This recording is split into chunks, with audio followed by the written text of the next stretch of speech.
আসসালামু আলাইকুম প্রিয় দর্শক, আমি আমিরুল মোমিনিন মানিক আপনাদের প্রত্যেককে আমন্ত্রণ জানাচ্ছি চেঞ্জ টিভির প্রতিদিনের সংবাদ পর্যালোচনামূলক আয়োজন টিপটপ মার্ট লিমিটেড সম্পাদকীয়তে। প্রিয় বন্ধুরা, আজ কথা বলবো বাংলাদেশ জাতীয়তাবাদী দল বিএনপি এবং বাংলাদেশ জামাতে ইসলামীর মধ্যে সম্পর্কের বিষয়ে। প্রিয় বন্ধুরা, রাজনৈতিক আলোচনা খুবই স্পর্শকাতর বিষয়, সেই জন্যে আমি শুধুমাত্র প্রাপ্ত তথ্য অনুযায়ী এই সংবাদ পর্যালোচনা করার চেষ্টা করব। তার আগে প্রিয় বন্ধুরা, আপনাদেরকে একটা ভিডিও ক্লিপ দেখাতে চাই। এই ভিডিওর মধ্য দিয়েই দেখা যাবে যে বিএনপি এবং জামাতের মধ্যে কী ধরনের সম্পর্ক ছিল একসময়। প্রশংসা সবই কেবল তোমারি রব্বুল আলামিন, দয়ালু মেহেরবান করুণা ফুরান, দয়ালু মেহেরবান করুণা ফুরান, আর কেউ নাই তুমি মালিক শেষ বিচারের। দেখে নিলেন আপনারা, বিএনপি এবং জামাতের মধ্যে এই যে সম্পর্কের বাতাবরণ, এটি নিঃসন্দেহে একদিনের নয়, দীর্ঘদিন ধরে তারা আন্দোলন সংগ্রামের মধ্য দিয়ে এই সম্পর্কটি গড়ে তুলেছে। তবে সাম্প্রতিক সময়ে আমরা খবর পাচ্ছি বিএনপি তার নেতৃত্বাধীন ২০ দলীয় জোট থেকে জামাতকে ছেড়ে দেবে, মানে বিএনপি এবং জামাতের মধ্যে সম্পর্ক ছেদ হবে। আমাদের সামনে দুটো খবর রয়েছে। সর্বশেষ দুটো স্থায়ী কমিটির বৈঠকে বিএনপি নেতারা একমত হয়েছেন যে জামাতকে তারা ছেড়ে দেবেন। সেই বৈঠকে স্থায়ী কমিটির অধিকাংশ সদস্যই মত দিয়েছেন জামাতকে ছেড়ে দেয়া প্রয়োজন। এরকম খবরই আকাশে বাতাসে ঘুরে বেড়াচ্ছে। প্রিয় বন্ধুরা, আমরা বিশ্বস্ত কিছু তথ্য সূত্রের মাধ্যমে জেনেছি সর্বশেষ বিএনপির স্থায়ী কমিটির দুটো বৈঠকে এ সম্পর্কিত আলোচনা হয়েছে। সেখানে উঠে এসেছে যে জামাতকে ছেড়ে দিলে কি লাভ আর রাখলে কি লাভ, আবার ছেড়ে দিলে কি ক্ষতি হতে পারে বিএনপির, নানা ধরনের পর্যালোচনা হয়েছে। এখন প্রশ্ন উঠতে পারে, হঠাৎ করেই বিএনপির পক্ষ থেকে এই ধরনের সিদ্ধান্ত কেন? আমরা বিশ্বস্ত একটি সূত্রের মাধ্যমে জেনেছি দীর্ঘদিন ধরে বিএনপি এবং জামাতের মধ্যে যোগাযোগহীনতা রয়েছে দুটি দলের মধ্যে। বিএনপির মধ্যে একটি সন্দেহ কাজ করছে যে জামাত কি করছে, ভবিষ্যতে তারা কি করবে, সেই বিষয়ে স্পষ্ট কোনো তথ্য পাচ্ছে না দলটি। হ্যাঁ, জোটের বৈঠকে অনেক বিষয়েই বিএনপি নেতারা জামাতের কাছে জানতে চেয়েছেন, জামাত তখন তাদের মতোই উত্তর দিয়েছে, জবাব দিয়েছে, কিন্তু সেই জবাবগুলোতে বিএনপি সন্তুষ্ট হয়নি বলে আমরা জেনেছি। ফলে তাদের মধ্যে একটা ধোঁয়াশা কাজ করছে। সর্বশেষ আমরা জানি যে সিলেটের নির্বাচনে, সিটি কর্পোরেশনের নির্বাচনে, সেই নির্বাচনে বিএনপি এবং জামাত দুটো দলই অংশগ্রহণ করেছিল। আমরা যতটা জানি তারেক রহমান অনুরোধ করেছিলেন জামাতকে সরে যেতে, কিন্তু জামাত সেই আসনে সরে না গিয়ে নির্বাচন করেছে। প্রিয় বন্ধুরা, ওই ঘটনার পর থেকেই মূলত জামাত এবং বিএনপির মধ্যে সম্পর্কের দোলাচলতা তৈরি হয়। এরপর যে জাতীয় সংসদ নির্বাচনটি হয়েছে, সেখানে জামাত কতটি আসন পাবে, প্রতীক পাবে কিনা, এগুলো নিয়ে ব্যাপক টানাপোড়েন হয়েছে, সেটাও আপনারা সবাই জানেন। এই সময়ে এসে সেই উত্তাপ আরও বেড়েছে। কারণ একটাই, আগে বললাম যে জামাত সম্পর্কে এখনও ধোঁয়াশার মধ্যে আছেন বলে বিএনপি নেতারা উল্লেখ করছেন বারবার। তারা মনে করছেন জামাতের নতুন নেতৃত্ব তাদেরকে কিছুই জানাচ্ছে না, জামাতের পরিকল্পনাও জানা যাচ্ছে না। যদিও দুটো রাজনৈতিক দলই এখন রাজনৈতিক কর্মসূচি নিয়ে মাঠে নেই। বিএনপি বিভিন্ন সময়ে তাদের রাজনৈতিক কর্মসূচি পালন করলেও জামাত নানা কারণে, বিশেষ করে পুলিশি কারণে, প্রকাশ্যে কোনো ধরনের সভা সমাবেশ বা অন্য যে কোনো ধরনের কর্মসূচি পালন করতে পারছে না। এটিও ধোঁয়াশা সৃষ্টি হওয়ার অন্যতম একটি কারণ। ফলে বিএনপি মনে করছে জামাত হয়তো ভিন্ন পরিকল্পনা বা নিজস্ব পরিকল্পনা নিয়ে এগুচ্ছে, তারা আমাদেরকে কোনো তথ্য দিচ্ছে না, তারা আগ বাড়িয়ে কোনো যোগাযোগ করছে না, তাদের ভবিষ্যৎ পরিকল্পনার সম্পর্কে আমরা ওয়াকিবহাল না, সুতরাং এখন আর জামাতকে সঙ্গে রাখার প্রয়োজন নেই। এটি হচ্ছে একদম সাম্প্রতিক কারণ। এর বাইরের কারণ তো আমরা সবাই জানি যে বাংলাদেশের গণমাধ্যমের একটা বড় অংশ সবসময় প্রত্যক্ষ পরোক্ষভাবে বলতে চেয়েছে বিএনপির সঙ্গে জামাত থাকার কারণে বিএনপি ক্ষতিগ্রস্ত হচ্ছে। এর বাইরে বিএনপির ভেতরে থাকা বাম রাজনৈতিক দল থেকে আসা রাজনৈতিক নেতারা বারবার চাপ দিচ্ছে অব্যাহতভাবে।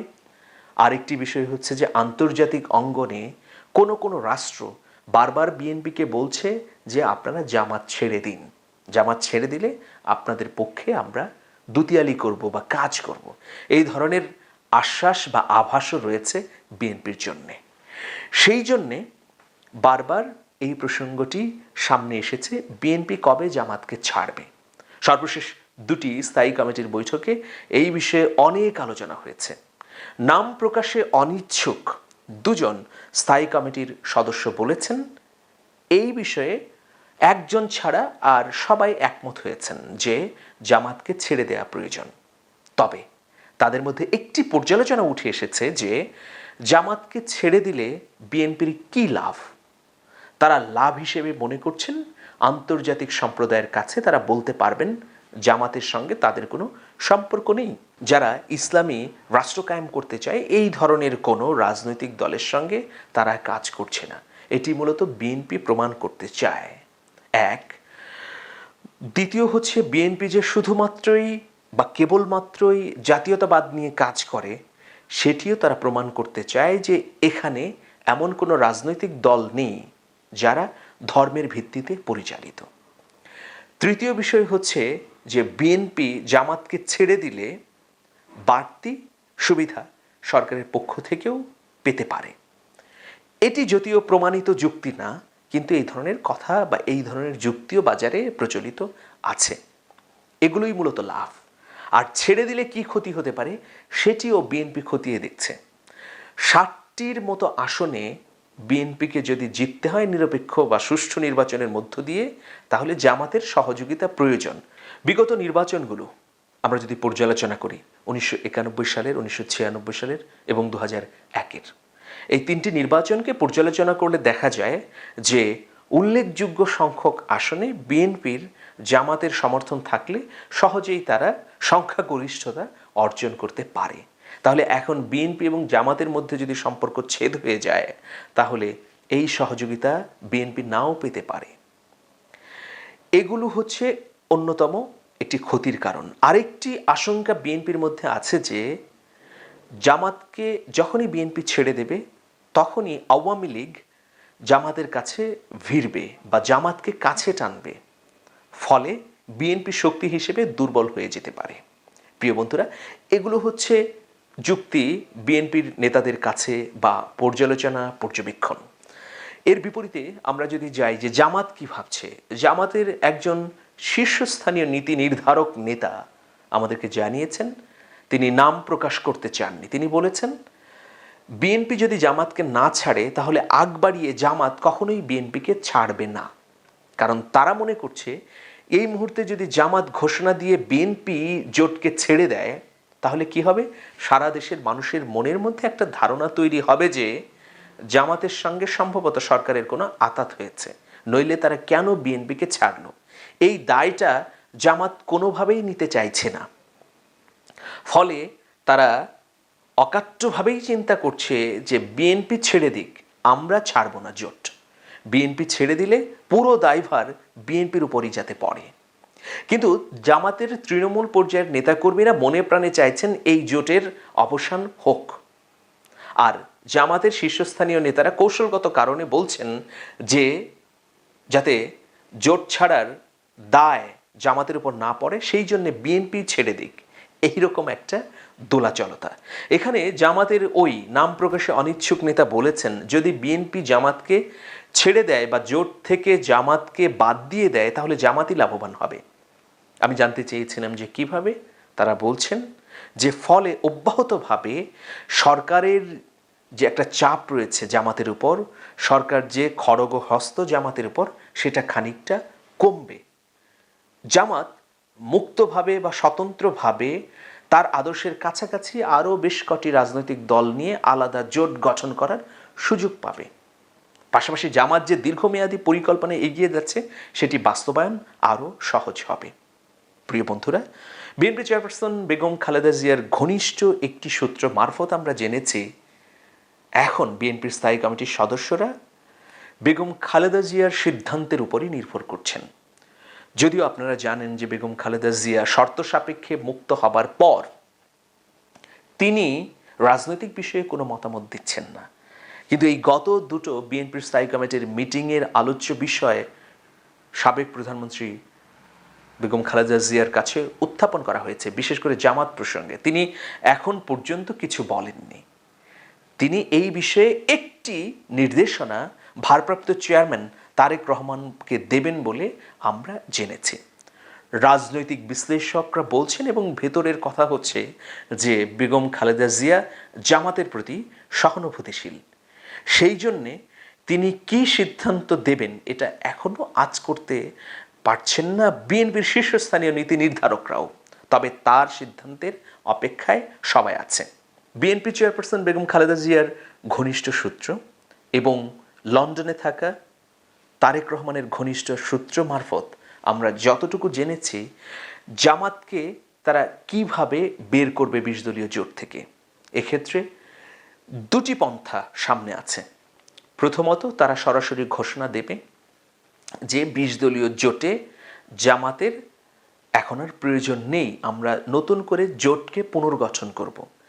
এই ঘোষণা আসতে পারে, তবে এটার সম্ভাবনা খুবই ক্ষীণ। দ্বিতীয় প্রক্রিয়া হচ্ছে যে বিএনপি ঘোষণা দেবে যে যেহেতু এখন মাঠের রাজনীতি নেই, যেহেতু নির্বাচন নেই সামনে, সুতরাং আমরা 20 দলীয় জোটকে ভেঙে দিচ্ছি আপাতত। এতটুকুই বিএনপি ঘোষণা দেবে বিএনপির পক্ষ থেকে। এই ঘোষণার সঙ্গে সঙ্গে যেহেতু জোট ভেঙে যাবে, তার মানে জামাতের সঙ্গে তাদের সম্পর্ক ছেদ হয়ে যাবে। সম্ভবত বা জোরালো ধারণা করা হচ্ছে বিএনপি এই পন্থায় যাবে। তবে এর বাইরে আরেকটি তৃতীয় মত আছে যে বিএনপি কখনোই জামাতকে ছাড়বে না। যেসব বিদেশি কূটনীতিক পরামর্শ দিচ্ছেন জামাতকে ছেড়ে দেওয়ার, তার বাইরে জামাতকে রাখার পক্ষেও অনেকের মতামত রয়েছে। কোন দিকে বেশি লাভ, কোন দিকে বেশি ক্ষতি, সেটা চিন্তা করলে কেউ কেউ বলছেন জামাতকে রাখাই বিএনপির লাভ। তবে দেশের অভ্যন্তরে বুদ্ধিবৃত্তিক মহলে, সাংবাদিক সমাজে, গণমাধ্যমের ব্যক্তিত্বদের মধ্যে যে প্রত্যক্ষ এবং পরোক্ষ অনুভূতি, সেটা হচ্ছে তাদের একটি বড় অংশ বলছে বিএনপিকে জামাতকে ছেড়ে দিতে। বিএনপি যদি জামাতকে ছেড়ে দেয়, তাহলে গণমাধ্যমের একটা বড় অংশ, বামপন্থীদের একটি বড় অংশ বিএনপির পাশে থাকবে বলে আশ্বাসও পেয়েছে বিএনপি।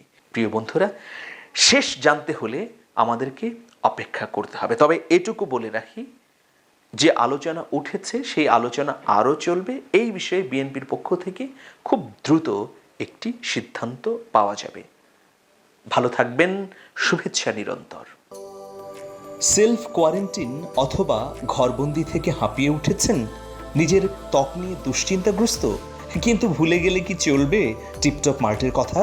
আপনি ঘরেই থাকুন, শুধুমাত্র অনলাইনে অর্ডার করুন। আমাদের নিবেদিত প্রাণ কর্মীরা আপনার দরজায় পৌঁছে দেবে সৌন্দর্যের নিত্য ব্যবহার্য উপকরণ।